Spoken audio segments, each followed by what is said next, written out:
Alors bonjour mesdames, bonjour messieurs. Moi, je suis là depuis ce matin, donc j'en connais déjà une partie. Donc moi je m'appelle Éric Salat. Je ne ferai pas de témoignage, comme a dit Catherine, qui vient de s'échapper. Je ne suis pas quelqu'un qui fait du témoignage, je suis patient expert dans 3 pathologies. J'ai été atteint par un cancer du mélanome et je suis survivant depuis 2002. J'ai fait partie d'un essai clinique compassionnel où il y a eu 199 personnes, incluses 183 morts. Cet essai a été abandonné pour non-résultat. Résultat des courses, en réalité, il est fort probable qu'à l'époque, nous avions une approche d'immunothérapie, mais sans le savoir. Donc bon, voilà, j'ai fait partie de ces gens. Je ne suis pas un cobaye, j'ai toujours accepté je participe assez peu, et Catherine va me tuer avec ça, je participe assez peu à la décision partagée parce que chacun a son domaine de compétences et quand on me dit quelque chose, je le suis. Alors parfois c'est pas toujours très bien, mais en tout cas je le suis. Je fais partie de ces patients qui font confiance au professionnel qui est en face. Et ce que je voulais rajouter depuis tout à l'heure et ce qui m'apporte dans l'ensemble de la journée, c'est que on voit bien que vous vous sentez un peu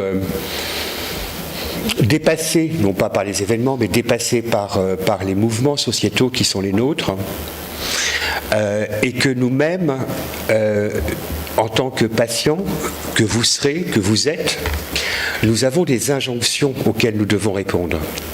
Et c'est ça que je voudrais mettre en avant aujourd'hui. L'injonction est celle de l'autonomie. C'est un mot qui va revenir dans ma présentation. C'est une présentation extrêmement technique, je vous le préviens tout de suite. Je ne suis pas un patient à témoignage, donc c'est très technique. Je suis devenu patient enseignant depuis 2014 ou 2015, je ne sais plus, à la Sorbonne. Je te regarde comme je peux te regarder. Il faut bien que je trouve un appui quelque part. Merci Catherine. Depuis 2014 ou 2015 à la Sorbonne, mais aussi à Lille, en pharmacie, en médecine, dans diverses universités. C'est-à-dire, je fais partie de ces patients qui enseignons auprès du corps médical en cursus, pas primaire, mais en cursus initial. Mais j'ai également constitué et dirigé un institut de formation de DPC pendant presque 7 ans, en tant que seul patient disposant d'un institut homologué par l'Agence nationale du DPC pour la coordination des soins. Et j'enseigne aussi à l'ESCP, à l'École supérieure de commerce de Paris, et je forme les pharmaciens et médecins qui veulent s'orienter vers une carrière dans l'industrie pharmaceutique, à leur futur métier également. Voilà. Alors, ma présentation aujourd'hui, c'est pas tant du patient expert ou du patient partenaire, c'est pas le problème. Je ne considère pas avoir une expertise particulière. Par contre, mon expérience personnelle peut servir à d'autres. Et quand je dis mon expérience personnelle, c'est en rapprochant les interventions à la fois de Catherine Cerizet et de Madame précédemment. Notre expertise, elle repose aussi pour éviter les pièges ou les interrogations que nous avons pu avoir et sur lesquelles nous n'avons pas obtenu obligatoirement de réponse. Et c'est ça qui est important. L'expertise, elle n'est pas là pour mettre en accusation quelqu'un. Elle est là pour aider l'autre à mieux accepter ou à mieux appréhender un soin que vous proposez ou qui est mis à disposition. C'est un point déjà très important. Je ne me considère pas comme quelqu'un qui doit absolument lutter contre un État, quel qu'il soit. Je suis là pour accompagner, aider chacun dans sa dimension individuelle. Alors, je vais vous parler de l'éducation thérapeutique du patient. Le mot patient expert est venu à partir de la loi Hôpital Patient Santé Territoire d'une ministre que vous connaissez bien, Madame Roselyne Bachelot, qui a eu comme mandat du président de la République de l'époque, Nicolas Sarkozy. Excuse-moi ? Oui. Oui, ben attends, je vais l'écran. Nicolas Sarkozy, merci. De vouloir mettre en place une réforme du système de santé basée sur la complexité auquel l'offre de soins devait faire face. En réalité, vous êtes médecins et personnel soignant, victimes de votre succès. Entre 1990 et maintenant, nous sommes passés de 2 millions de personnes atteintes de pathologies lourdes en état de survie à 18 millions. En cancérologie, nous sommes 400 000 nouveaux cas par an. Nous sommes 260 000 survivants à 5 ans chaque année. Et la problématique, elle n'est pas celle de faire face à l'offre de soins. Le problème, c'est que l'offre de soins doit être industrialisée d'une certaine manière, et les autorités de tutelle sont dans cette démarche-là. Et il y a l'injonction pour vous, avec un certain nombre de modifications de vos métiers, mais pour nous, c'est l'autonomie. L'autonomie, ça veut dire passer du patient couché au patient debout. Et ça va très loin, puisque patient debout, ça veut dire aussi patient ayant des soins en autosupport et qu'il doit gérer par lui-même à domicile. Je rappelle que le projet de loi actuellement présenté à l'Assemblée nationale et au Sénat, qu'on appelle Ma Santé 2022 de manière un peu vulgaire, qui est en réalité organisation territoriale du système de santé, est avant tout une injonction de la population à rester à domicile pour des raisons de coût. Mais pas pour des raisons de coût individuels, pour des raisons de coût de volume. Vos techniques ont évolué de manière plus que satisfaisante, j'en suis la preuve puisque j'ai été sauvé à plusieurs reprises, et ainsi que Catherine, etc. La société et le système évoluent beaucoup moins rapidement que l'offre qui est faite. Donc, l'organisation du système de soins et donc Ma Santé 2022, donc HPST 2009 à maintenant, c'est la phrase de Marisol Touraine de 2015, 100 milliards d'économies. Il faut qu'on atteigne 100 milliards d'économies par l'ambulatoire. Alors, ça peut être chirurgie ambulatoire, mais c'est tout ambulatoire. Nous devons être autonomes et nous devons diminuer le coût individuel. L'approche est simplement économique pour nous, pas pour nous en tant que patients, mais pour les autorités de tutelle, elle est économique, point à la ligne. L'ensemble du système va être mis en place de telle manière que la première pierre du système pour nous, c'est l'éducation thérapeutique du patient. L'éducation thérapeutique du patient, comme vous devez le savoir, c'est les articles 1161, 2, 3, 4 et 5 du Code de santé publique maintenant, et de la loi de l'hôpital patient santé territoire. Elle réorganise l'ensemble du système autour du patient, mais à domicile. Je rappelle qu'il a fallu attendre 2009 pour réintroduire le domicile comme un lieu de soins. Premier point, et c'est le changement majeur, en instituant ce qu'on appelle les équipes de soins primaires et des équipes de soins secondaires. Les équipes de soins primaires, trois pieds à celle-ci, l'infirmière, le médecin traitant, l'infirmière diplômée d'État et l'officinal. Le médecin traitant, à l'heure actuelle, c'est la vigie la plus proche du domicile des patients. Le problème, c'est que le médecin traitant, c'est une vigie, mais c'est aussi une tour de contrôle. Et la tour de contrôle, elle manque de moyens d'information. Elle manque de moyens d'information, de formation, elle manque de compréhension par rapport aux différents états. Et quand on a des patients polypathologiques comme moi à 40 ans ou 50 ans, ils posent des problèmes. Effectivement, que madame ait eu l'information, son médecin traitant lui répliquant qu'il n'était pas capable de la prendre en charge parce qu'il ne comprenait pas ses pathologies, j'ai eu la même chose. J'ai la même chose. Mon médecin traitant, moi j'habite Honfleur, un petit port de pêche extrêmement sympathique, mais bon, je suis soigné à Paris, j'ai mon accès aux soins personnels parce que je fais partie des gens informés et c'est effectivement effectivement une chance que j'ai, mais on n'est pas tous dans cette situation, et le médecin traitant, qui est la pierre angulaire du système, on ne peut envisager une négociation actuellement sur quelques pathologies sans mettre le médecin traitant au cœur du parcours de santé du patient. Je ne suis pas sûr qu'en chirurgie réparatrice du cancer du sein, le médecin traitant soit le mieux appliqué. Dans le parcours de soins, il faut savoir une chose, c'est que le médecin traitant, si nous ne respectons pas, nous, notre parcours, nous ne sommes pas ou moins pris en charge. Donc, quand je vous dis que l'approche est économique, elle est là. Donc, l'éducation thérapeutique a pour objectif de nous permettre de faire un diagnostic éducatif par rapport à chaque patient, de mettre en place un certain nombre de mesures de compensation ou de correction, et ça permet, avec différents acteurs, de pouvoir maintenir le patient à domicile. Très bien, en autonomie, parfaitement, très bien aussi.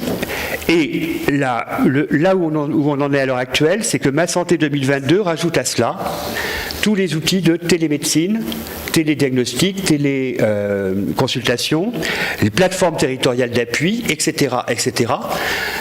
En réalité, nous sommes amenés à ne plus avoir affaire le moins possible aux institutions que représentent les établissements de santé, parce que nous sommes des coûts, et que tout est traduit sous forme de coûts et d'équations de ce type.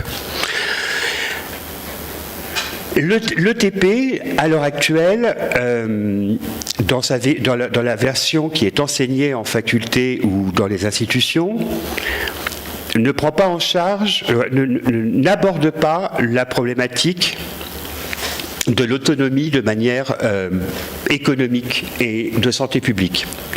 Et le point important que je voulais mettre en avant, c'est qu'en 2016, la loi de modernisation du système de santé du 23 janvier 2016 a mis en place, a promu l'équipe de soins pluridisciplinaire autour du patient. Qu'est-ce que c'est qu'une équipe de soins pluridisciplinaire autour du patient? C'est les médecins qui entourent, donc c'est le médecin traitant et les médecins spécialistes ou référents hospitaliers choisis par le patient, ainsi que les personnels infirmiers, ainsi que les personnels pharmaciens, etc. Mais ça va beaucoup plus loin, puisque là, nous parlons que du sanitaire. Mais depuis 2016, le médico-social, c'est-à-dire tous les services dont j'ai besoin à domicile pour me maintenir en autonomie, et le social, c'est-à-dire tous les systèmes de revenus compensateurs me permettant de rester à domicile, c'est-à-dire revenus gaz, eau, électricité, etc., sont fusionnés au travers de ce qu'on appelle la convergence du dispositif, pour permettre, à ce que l'équipe de soins soit tenue informée de l'état médico-social et social du patient à domicile, mais également pour qu'il y ait une rationalisation du coût par individu. Ce qui veut dire que l'équipe de soins, le concept d'équipe de soins a totalement bougé, puisque maintenant nous intégrons dans l'équipe de soins les personnels livrant les plateaux repas à domicile. Ça peut être parfois, si vous avez du sport sur prescription, le coach sportif. Ça peut être l'assistante sociale, c'est-à-dire c'est une équipe de soins extrêmement élargie. Derrière tout ça, il faut bien un système d'information extrêmement efficace. Le système d'information extrêmement efficace, alors je vais vous le faire très rapidement parce que je n'ai pas beaucoup de temps et je vais répondre à vos questions après. Pour décloisonner l'ensemble, c'est le fameux DMP, dossier médical partagé. Alors, je vais changer de présentation, vous m'excuserez. Le dossier médical partagé, qu'est-ce que c'est? C'est un réceptacle d'informations qui a pour objectif, dans un premier temps, d'être alimenté par les différents remboursements auxquels le patient a droit à titre collectif par la sécurité sociale. Ces remboursements, bien entendu, sont transformés en individus, acteurs de soins, et ces acteurs de soins sont désanonymisés, c'est-à-dire que lorsque je vais voir mon médecin traitant, le fait que j'aille voir mon médecin traitant, il y a une codification, cette codification est transformée en un code et derrière son nom. Le pharmacien, ma consommation, etc., etc. Tu vas te taire, toi. Ma consommation, quoi, tout ce qui va avec. Le DMP est la pierre angulaire d'un entrepôt donné par individu qui va ensuite permettre de pouvoir être consultable et être géré par les patients qui le souhaitent, c'est pas obligatoire. C'est-à-dire que l'on va pouvoir ouvrir ou pas l'information à d'autres professionnels de santé.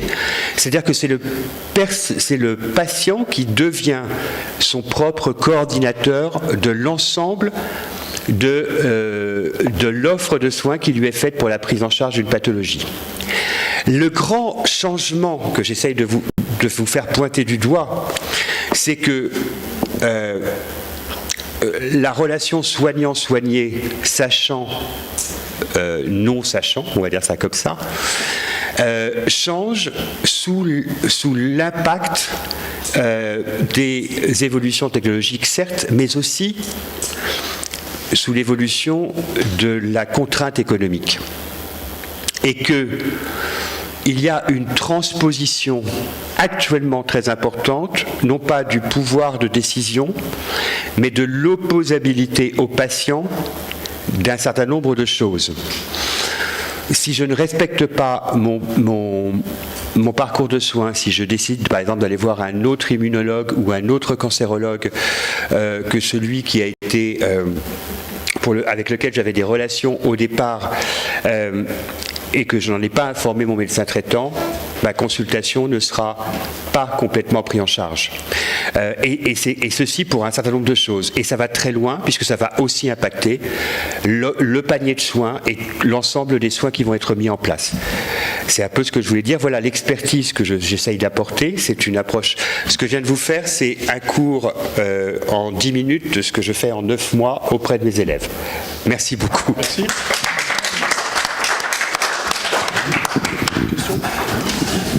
Question.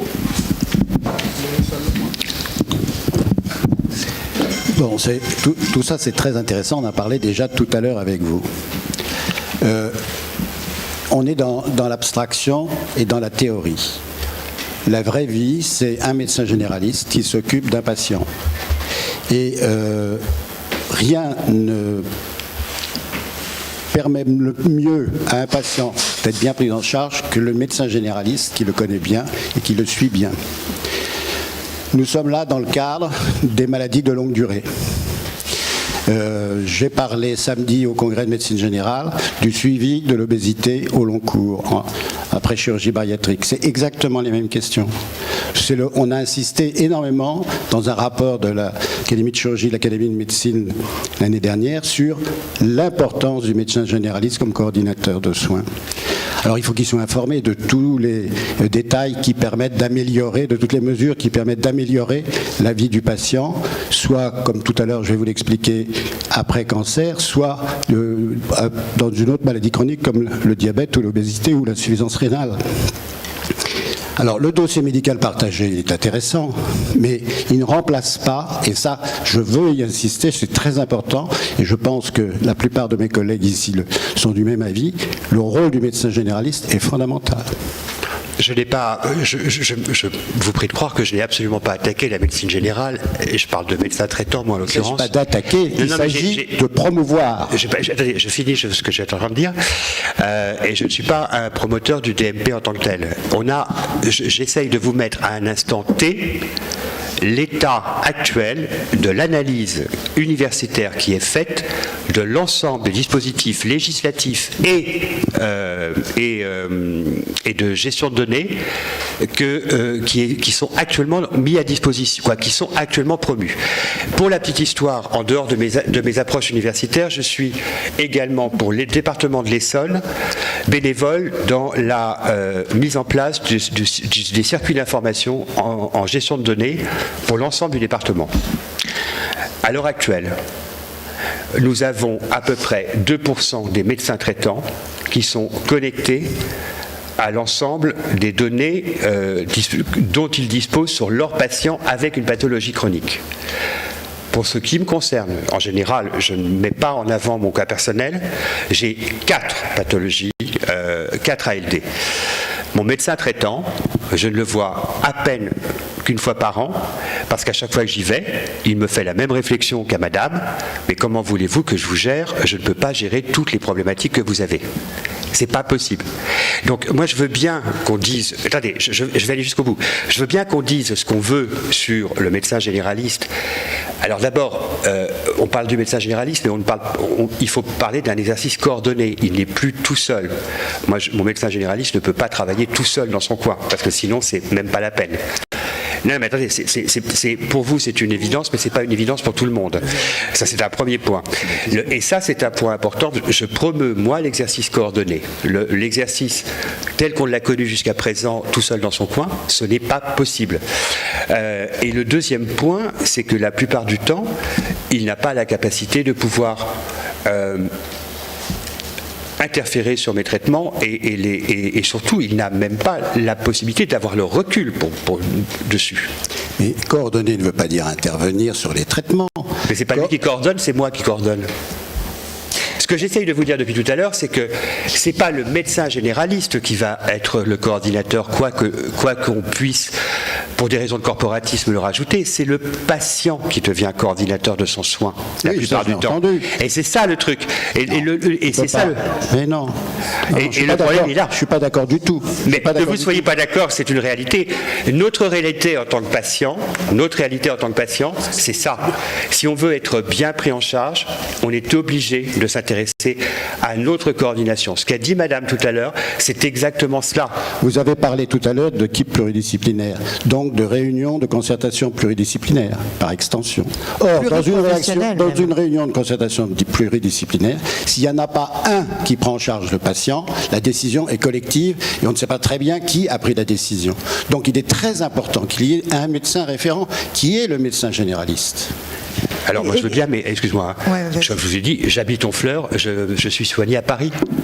Et alors ? Eh bien le médecin traitant, il n'est pas là, il ne sera jamais là. Mais non, mais il n'a pas besoin, il téléphone, il y a le DMP, tous les moyens informatiques dont vous avez parlé, ça permet d'être en contact, il s'informe, il s'informe, mais ce n'est pas la réalité. Oui, mais juste, est-ce que je peux répondre 2 secondes ? Dans la vraie vie, monsieur, dans la vraie vie, quelqu'un qui est atteint d'un cancer ne va jamais voir son médecin généraliste. Jamais. Dès qu'il a un problème d'effet indésirable, etc., il va appeler l'hôpital. Pourquoi ? Parce qu'un médecin généraliste si moi j'ai un myélome multiple, le médecin généraliste, il envoie 1, 2 dans sa patientèle par an. Il y a des innovations en permanence. Il n'est pas au courant. Mais la coordination ville-hôpital. Oui, mais vous le savez, monsieur. Mais dans la vraie vie, c'est le patient qui est le coordinateur. Alors, il y a les textes de loi et il y a la vraie vie. Il y a comment ça se passe dans la vraie vie. Et dans la vraie vie, ça se passe pas forcément comme les tutelles aimeraient que ça se passe. Non, mais alors, excusez-moi. Tout à l'heure, on a eu une discussion avant votre intervention. Vous m'avez parlé de victime. Je vous ai dit, je ne suis absolument pas une victime de quoi que ce soit. Je suis justement le produit fini de ce que vous avez été capable de faire. Ça, c'est pour moi extrêmement important. Mon engagement, il vient d'une chose, c'est que pendant les 15 ans que j'ai passé dans les hôpitaux français et étrangers, je me suis intéressé de savoir pourquoi ça fonctionnait pas parfois. Alors, je ne parle pas que des hôpitaux, je parle de l'ensemble du système. C'est ça ce qui m'a motivé. C'est comment trouver, qu'est-ce qui faisait que j'avais des trous dans la prise en charge.